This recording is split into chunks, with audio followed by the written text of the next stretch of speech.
Es muy importante tener en cuenta la relación que hay entre los pensamientos, las emociones, los bioquímicos de nuestro cuerpo y nuestras actitudes. Dependiendo de cómo pensamos, generamos emociones que a su vez activan bioquímicos que pueden ser beneficiosos o que nos pueden dejar vulnerables ante diferentes enfermedades. Ese es el tema de hoy, las enfermedades psicosomáticas. Estamos en un nuevo programa de En tu mente, Conecta Televisión desde el Retiro Antioquia. Bienvenidos.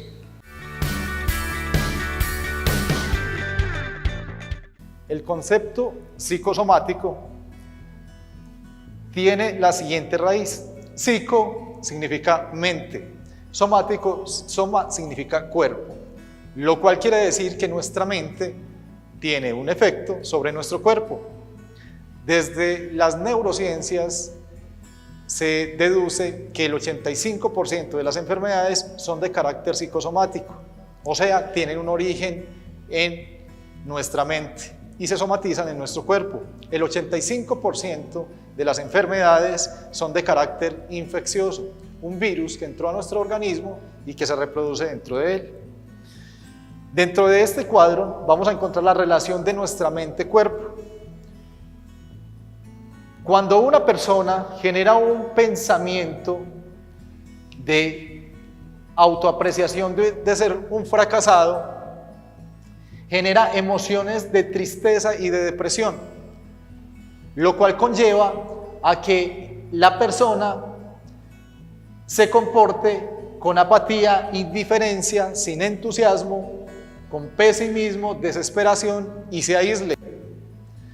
Diferentes estudios han demostrado que las personas que presentan enfermedades en órganos como pulmones, piel, colon, corazón, intestino delgado, han sido personas que han desarrollado emociones de tristeza y de depresión, lo cual ha conllevado a que incremente en su cuerpo un bioquímico denominado cortisol que adormece el sistema inmunológico, permitiendo que esos órganos sean muy vulnerables. En otro aspecto, cuando una persona desarrolla una autoapreciación de amenaza, tiende a generar emociones de miedo y de ansiedad. Se ha detectado que el miedo y la ansiedad genera en la persona lo que se conoce como parálisis. La persona está permanentemente a la expectativa, está permanentemente a la defensiva y se vuelve una persona evasiva. En las investigaciones que se han desarrollado, se ha detectado que órganos que se han visto comprometidos ante esas emociones son los riñones, la vejiga y el estómago. Entonces, no es de extrañar que las personas que son muy ansiosas generan enfermedades estomacales, gastritis, úlceras. Cuando una persona tiene una autoapreciación de injusticia, desarrolla lo que son emociones de rabia y de ira.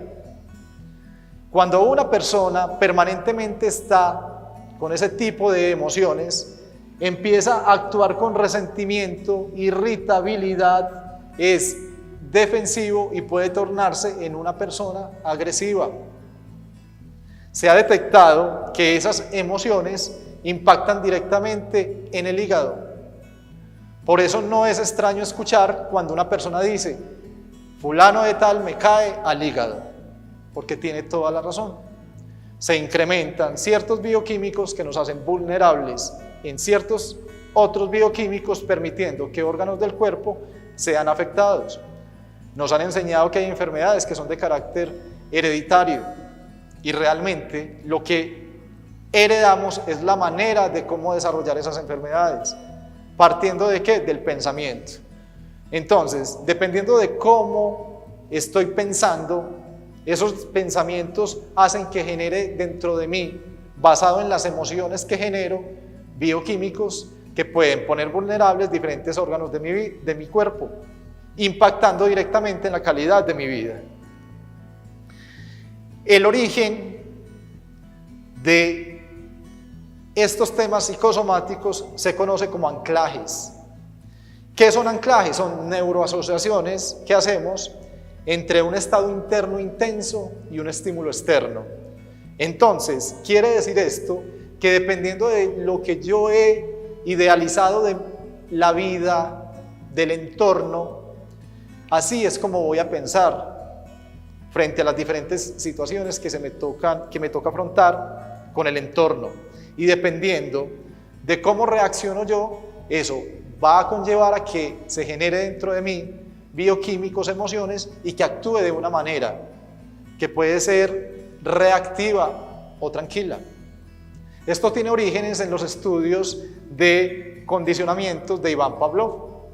Lo que este señor hizo en el laboratorio fue que tenía un perro en una jaula, y a este perro, cuando le llevaba la comida, el perro, antes de que se la entregara, empezaba a salivar, a generar saliva abundante. Pavlov, al detectar esto, vio una oportunidad de empezar a generar dentro del perro un condicionamiento. Y lo que hacía antes era solamente entregarle la comida. Después le entregaba la comida y mientras el perro comía le tocaba una campana. Lo hizo así en varias ocasiones. Luego simplemente tocaba la campana sin darle alimento al perro y este automáticamente empezaba a salivar, a generar abundante saliva, porque inconscientemente había relacionado el sonido de la campana con alimentarse y su cuerpo reaccionaba inconscientemente generando salivación, o sea, preparando su sistema digestivo para el alimento que le iba a llegar. De hecho, luego de que el perro terminaba de comer, nuevamente Pavlov tocaba la campana y su sistema digestivo también se activaba.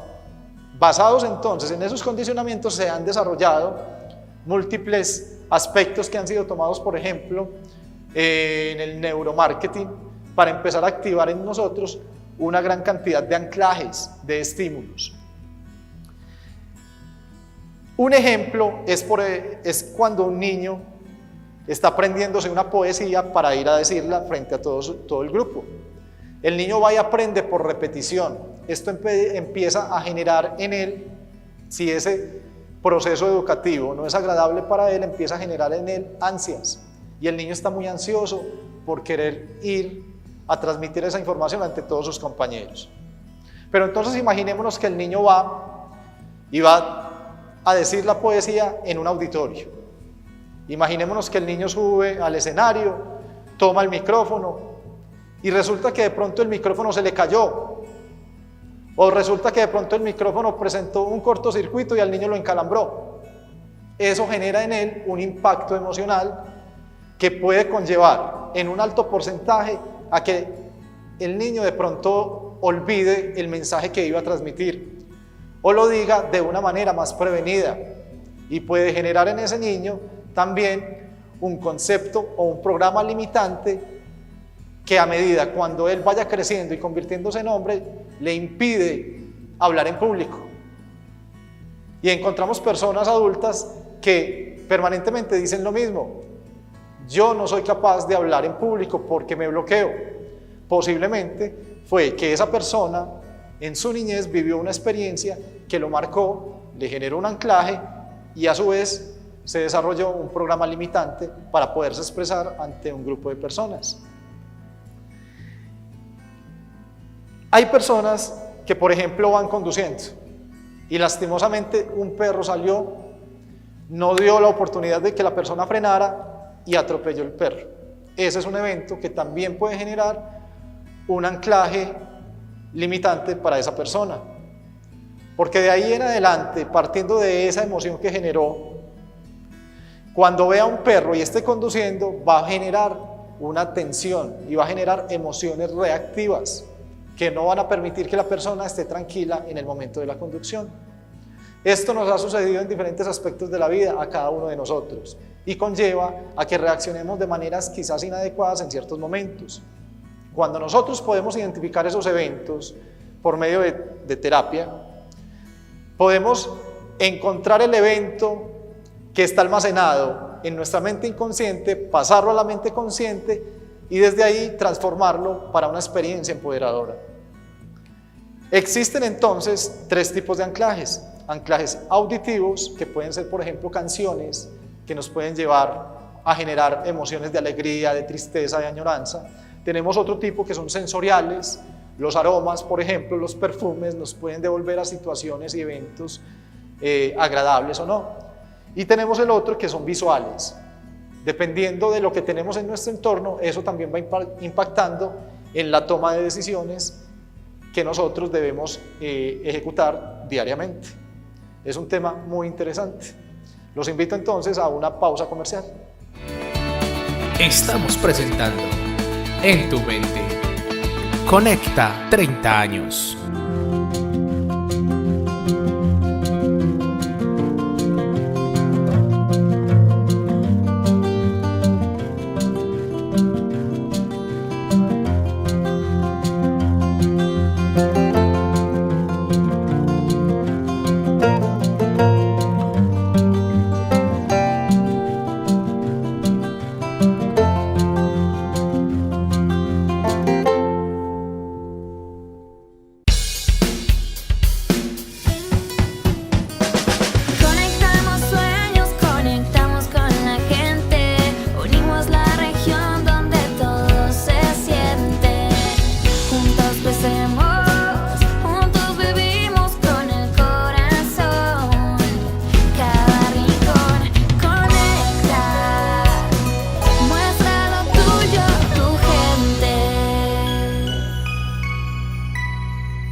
Conecta informa.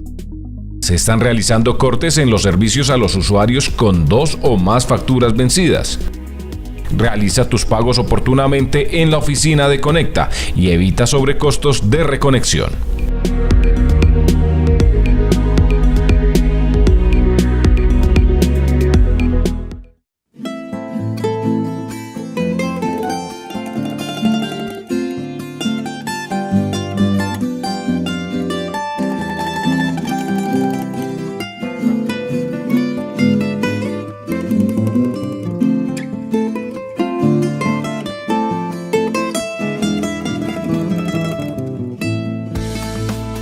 Regresamos con En tu mente. Conecta 30 años. Muy interesante el tema de hoy. De verdad que las enfermedades son algo que a todos en algún momento de nuestras vidas nos acongoja. Pero es muy importante cuando empezamos a entender cuál puede ser su origen, porque si empezamos a actuar en pro de esa mentalidad y de esa manera de actuar, podemos minimizar el riesgo de adquirir muchas enfermedades. Existen entonces temas, por ejemplo, les voy a dar un ejemplo de cómo puede una persona desarrollar una enfermedad psicosomática basada en una experiencia traumática. Entonces, imaginémonos que hay una niña que está jugando con sus compañeritos al borde de una piscina y que quizás la niña no sabe nadar. Pasan los niños corriendo, alguno de ellos la empuja y la niña cae al agua. ¿Qué es lo que ella empieza a percibir, a sentir del entorno y dentro de ella? Se siente supremamente desesperada, empieza a actuar desesperadamente, se siente impotente, quiere gritar, quiere hacer una cantidad de cosas, pero no es posible en ese momento. Toda esa emoción se incrementa a su máximo nivel, pero también a su vez empieza a activarse otros sentidos como por ejemplo el oído. Entonces, ella en ese momento genera una emoción de desesperación y de impotencia. Luego empieza a percibir inconscientemente los sonidos del entorno y puede escuchar personas que están gritando: la niña se está ahogando, la niña no puede respirar, ayuda, ayuda. Luego puede que alguien, un salvavidas, se meta por ella, la saque de la piscina, la revivan y la niña supere ese evento físicamente. Es posible, y en un alto porcentaje, de que más adelante esa niña, como quedó generado dentro de su mente inconsciente, lo que se conoce como un anclaje o un engrama, es posible que en algunos momentos donde ella sienta emociones de desesperación o de impotencia, empiece a relacionarlo con el evento vivido y su mente inconsciente actúe en el cuerpo generando lo que se conoce como asma.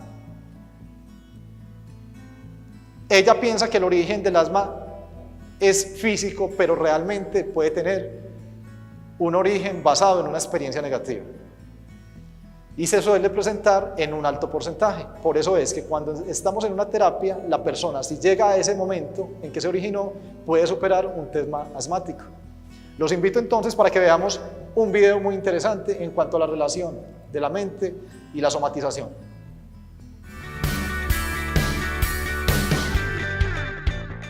El cuerpo, como todo en la vida, es un espejo de nuestras ideas y creencias. El cuerpo está siempre hablándonos, solo falta que nos molestemos en escucharlo. Cada célula de su cuerpo responde a cada una de las cosas que usted piensa y a cada palabra que dice. Cuando un modo de hablar y de pensar se hace continuo, termina expresándose en comportamientos y posturas corporales, en formas de estar y de malestar. La persona que tiene continuamente un gesto ceñudo no se lo creó teniendo ideas alegres ni sentimientos de amor. La cara y el cuerpo de los ancianos muestran con toda claridad la forma en que han pensado durante toda una vida. ¿Qué cara tendrá usted a los 80 años? El sufrimiento físico nos da una pista sobre cuál es el dominio de la vida en que nos sentimos culpables. El grado de daño físico nos permite saber hasta qué punto era severo el castigo que necesitábamos, y a cuánto tiempo debíamos estar sentenciados. Los oídos representan la capacidad de oír. Cuando hay problemas con los oídos, eso suele significar que a uno le está pasando algo de lo que no se quiere enterar. El dolor de oídos indica que lo que se oye provoca enfado. Los ojos representan la capacidad de ver, y cuando tenemos problemas con ellos eso significa, generalmente, que hay algo que no queremos ver, ya sea en nosotros o en la vida, pasada, presente o futura. ¿No estará usted negando algo que suceda en su presente? ¿Qué es lo que no quiere enfrentar? ¿Tiene miedo de contemplar el presente o el futuro? Si pudiera ver con claridad, ¿qué vería que ahora no ve? ¿Puede ver lo que está haciéndose a sí mismo? Sería interesante considerar estas preguntas. Los dolores de cabeza provienen del hecho de desautorizarnos a nosotros mismos. La próxima vez que le duela la cabeza, deténgase a pensar cómo y cuándo ha sido injusto con usted mismo. Perdónese, no piense más en el asunto, y el color de cabeza volverá a disolverse en la nada de donde salió. Las migrañas o jaquecas se las crean las personas que quieren ser perfectas y que se imponen a sí mismas una presión excesiva. En ellas está en juego una intensa cólera reprimida.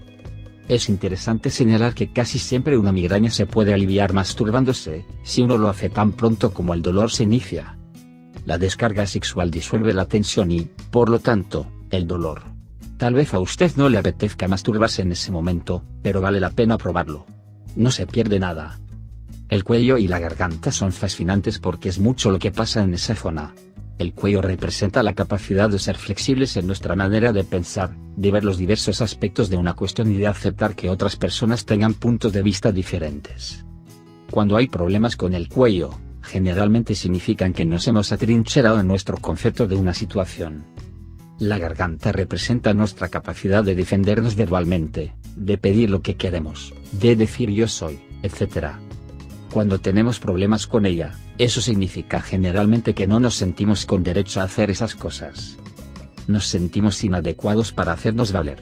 El dolor de garganta es siempre enfado. Si además hay un resfriado, existe también confusión mental. La laringitis significa generalmente que uno está tan enojado que no puede hablar. La amigdalitis y los problemas tiroideos no son más que creatividad frustrada, incapaz de expresarse. El corazón representa el amor, y la sangre el júbilo. El corazón es la bomba que, con amor, hace que el júbilo circule por nuestras venas. Cuando nos privamos del amor y el júbilo, el corazón se encoge y se enfría, y como resultado, la circulación se hace perezosa y vamos camino de la anemia, la angina de pecho y los ataques cardíacos. Pero el corazón no nos ataca. Somos nosotros los que nos enredamos hasta tal punto en los dramas que nos creamos que con frecuencia dejamos de prestar atención a las pequeñas alegrías que nos rodean. Nos pasamos años expulsando del corazón todo el júbilo, hasta que, literalmente, el dolor lo destroza. La gente que sufre ataques cardíacos nunca es gente alegre. Si no se toma el tiempo de apreciar los placeres de la vida, lo que hace es prepararse un ataque al corazón. El estómago se lo traga todo, digiere las ideas y experiencias nuevas que tenemos. ¿Qué, o quién, es lo que usted no puede tragar? ¿Y lo que le revuelve el estómago? Cuando hay problemas de estómago, eso significa generalmente que no sabemos cómo asimilar las nuevas experiencias, tenemos miedo. Las úlceras no son más que miedo, un miedo tremendo de no servir para. Tenemos miedo de no ser lo que quieren nuestros padres o de no contentar a nuestro jefe. No podemos tragarnos tal como somos, y nos desgarramos las entrañas tratando de complacer a los demás. Por más importante que sea nuestro trabajo, interiormente nuestra autoestima es bajísima, y constantemente nos acecha el miedo de que nos descubran. En este punto, la respuesta es el amor. La gente que se aprueba y se ama a sí misma jamás tiene úlceras. Sea dulce y bondadoso con el niño que lleva dentro, y ofrézcale todo el apoyo y estímulo que usted necesitaba cuando era pequeño. El colon representa nuestra capacidad de soltar y liberar aquello que ya no necesitamos. Para adaptarse al ritmo perfecto del fluir de la vida, el cuerpo necesita un equilibrio entre ingesta, asimilación y eliminación.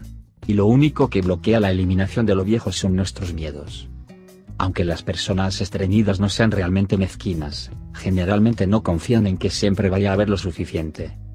Se aferran a relaciones antiguas que las hacen sufrir, no se animan a deshacerse de prendas que guardan desde hace años en el armario por temor a necesitarlas algún día, permanecen en un trabajo que las limita o no se permiten jamás ningún placer porque tienen que ahorrar para cuando vengan días malos. ¿Acaso revolvemos la basura de anoche para encontrar la comida de hoy? Aprendamos a confiar en que el proceso de la vida nos traerá siempre lo que necesitemos. En la vida, las piernas son lo que nos lleva hacia adelante. Los problemas en las piernas suelen indicar un miedo a avanzar o una renuncia a seguir andando en cierta dirección. Corremos, nos arrastramos, andamos como pisando huevos, se nos aflojan las rodillas, somos patituertos o patizambos y nos quedamos patitiesos. Y además, tenemos los muslos enormes, coléricamente engrosados por la celulitis, llenos de resentimientos infantiles. Con frecuencia, no querer hacer algo produce algún problema menor en las piernas. Las venas varicosas significan que nos mantenemos en un trabajo o en otro lugar que nos enferma. Las venas pierden su capacidad de transportar alegría. Pregúntese si está marchando en la dirección en que quiere ir. Las rodillas, como el cuello, se relacionan con la flexibilidad, solo que ellas hablan de inclinarse y de ser orgulloso, del yo y de la obstinación. Con frecuencia, cuando avanzamos, nos da miedo inclinarnos y nos ponemos tiesos. Y eso vuelve rígidas las articulaciones. Queremos avanzar, pero no cambian nuestra manera de ser. Por eso las rodillas tardan tanto en curarse, porque está en juego nuestro yo. El tobillo también es una articulación, pero si se daña puede curarse con bastante rapidez. Las rodillas tardan porque en ellas están en juego nuestro orgullo y nuestra autojustificación. La próxima vez que tenga algún problema con las rodillas, pregúntese de qué está justificándose, ante qué está negándose a inclinarse. Renuncia a su obstinación y aflójese.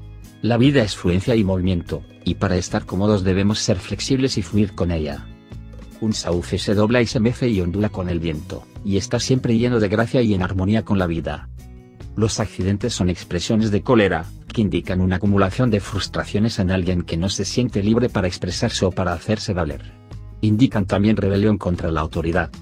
Nos enfurecemos tanto que queremos golpear a alguien y, en cambio, los golpeados somos nosotros. Cuando nos enojamos con nosotros mismos, cuando nos sentimos culpables, cuando tenemos la necesidad de castigarnos, un accidente es una forma estupenda de conseguirlo. Puede que nos resulte difícil creerlo, pero los accidentes los provocamos nosotros, no somos víctimas desvalidas de un capricho del destino. Un accidente nos permite recurrir a otros para que se compadezcan y nos ayuden al mismo tiempo que curan y atienden nuestras heridas. Con frecuencia también tenemos que hacer reposo en cama, a veces durante largo tiempo, y soportar el dolor.